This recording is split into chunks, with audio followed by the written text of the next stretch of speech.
Yo guys, what is good? Welcome back on the Uncle Sharma channel. Did you guys miss me? I am back. Apologies for the delay in getting back to making videos. Some of you guys may know I was away for work in the US last week.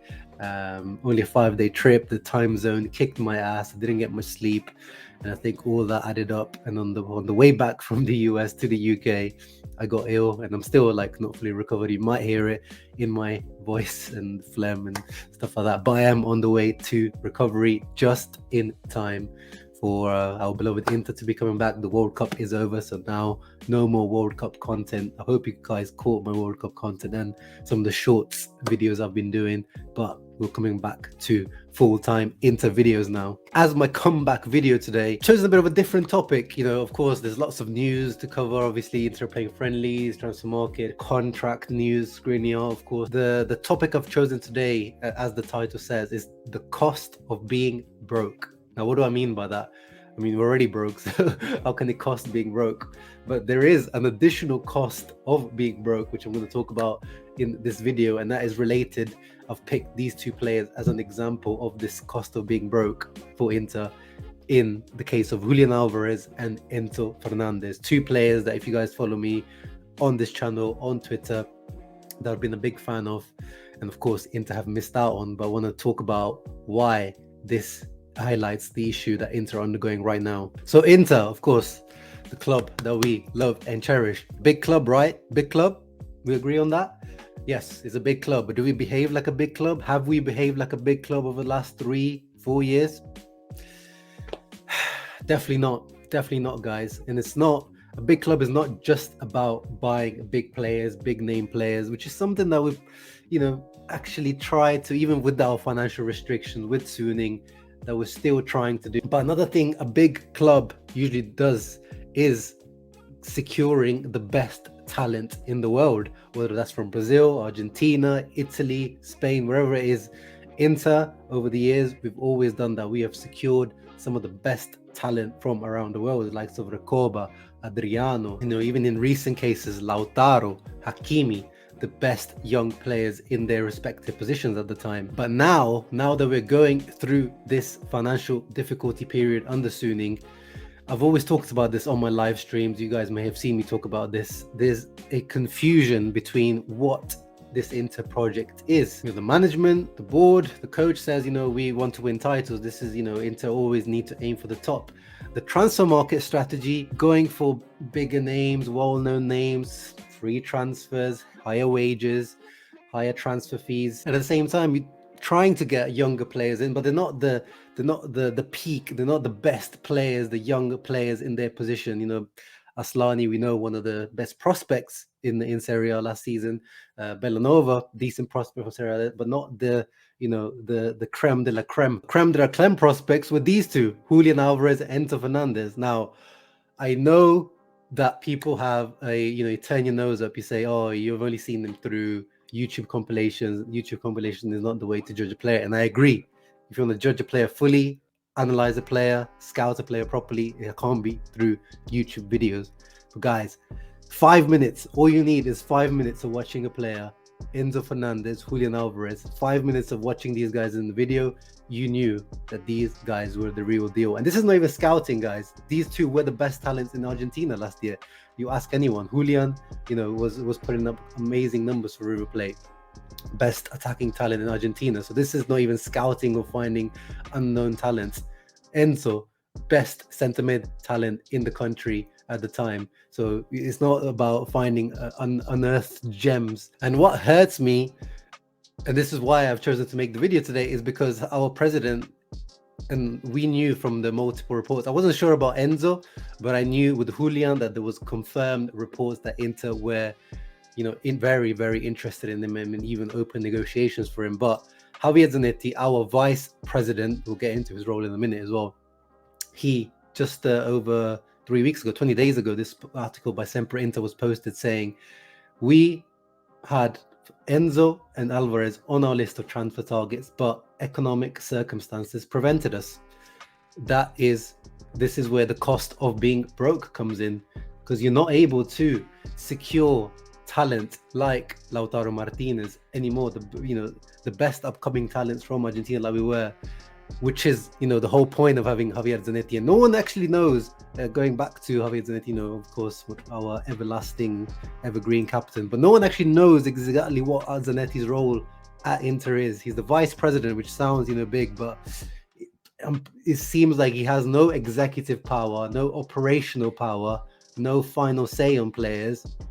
But clearly he's kind of like a good spokesperson and ambassador and middleman when negotiating with South American, especially Argentinian teams, which obviously we used to our advantage when it came to Lautaro's deal. So in this interview with the ESPN in Argentina, Zanetti said, when you bet on young people, you don't have to evaluate them immediately, but over a period of 4 to 5 years.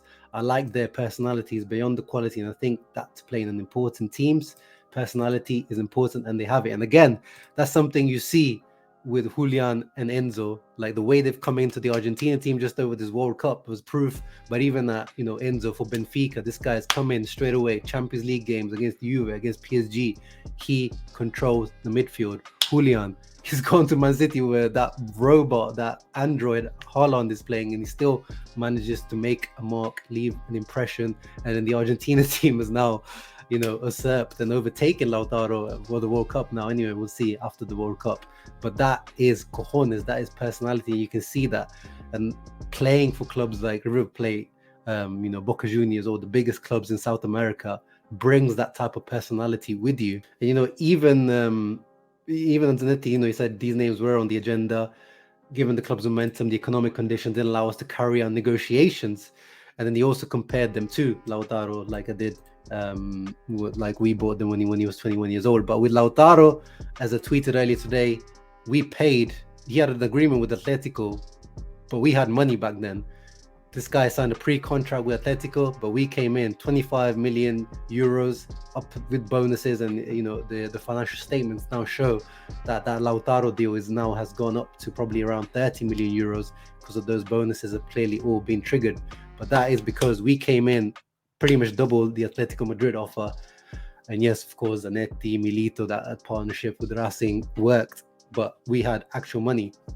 Now, when we go to River Plate, we tell them, can we do, Alvarez only had what? It was a 18 million release clause, or $80 million release clause. That's not a lot of money. And that's getting close to what we paid for Aslani. But the thing is, in Argentina, they're not going to do the loan, adoption, obligations, spread over this, spread over that. River Plate, a lot of these Argentinian clubs are in financial troubles. They need money and they need it straight away. Man City, go in straight away. Okay, there's your money. Benfica, go in straight away. Here's your 18 million for Enzo. And this is once again where this lack of clarity of strategy comes at Inter, where we're not stupid, guys. I've realized everyone now has understood the club's position. Everyone knows, everyone jokes about it, or even our president jokes about it. So why not adopt this strategy that can help you financially as well? Player trading wise, if you buy a player like Alvarez, look at his transfer market value as quintupled over the last year. It's gone from around 12 million to 50 million, and I don't even know if that's that's probably not even the accurate value. I'm sure if you go to Man City, they're going to ask for much more than 50 million. And if you're able to buy a player like that and increase his value and then sell him on, then you don't have to sell the other big players within this team. Same case goes for Enzo, and this guy here says 55 million, but I'm sure if you go to Benfica, they will ask for much more, probably closer to 80, 90, 100 million. Knowing Benfica, how they operate, they're always very, very smart. You can see here 20 million going up to 55 million. And then again, the cost of these decisions in terms of we're trying to buy Robin Gosens, 28 million euros. Tuco Correa, 31 million euros. That's about 50 million right there. And those in theory were signings to either improve or at least maintain the level of competitiveness within this team. But they need to be that expensive to maintain the level of competitiveness. These younger players also bring lower wages, less strain on the club's finances. And other clubs in Italy have recognized that. How AC Milan won the Scudetto, Napoli saw that. Aurelio De Laurentiis, the Napoli president, saw that, and he said, stop with the big wages. I'm getting rid of Koulibaly, Mertens, Insigne, Ospina, all these bigger earners, older players gone. We're reducing the wage budget, but it doesn't mean that the team needs to get less competitive. If anything, it gets more competitive, because when you have good scouting, which is, led by Giuntoli, their sporting director, finding players like Kvara, finding players like Lobotka, who even take a while to get into the team, athletic players, in line with how football is moving. The team's competitive, even in the Champions League, can improve, and that is the way forward.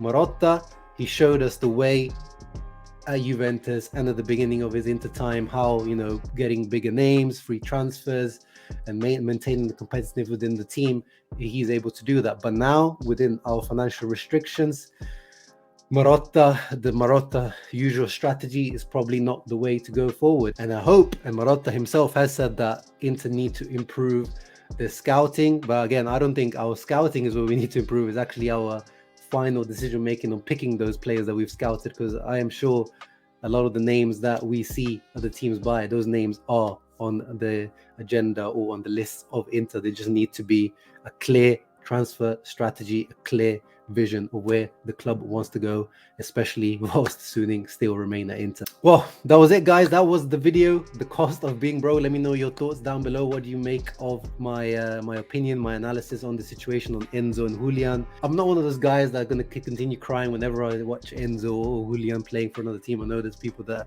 are still crying, about losing Tonali over Vidal and things like that. It is what it is.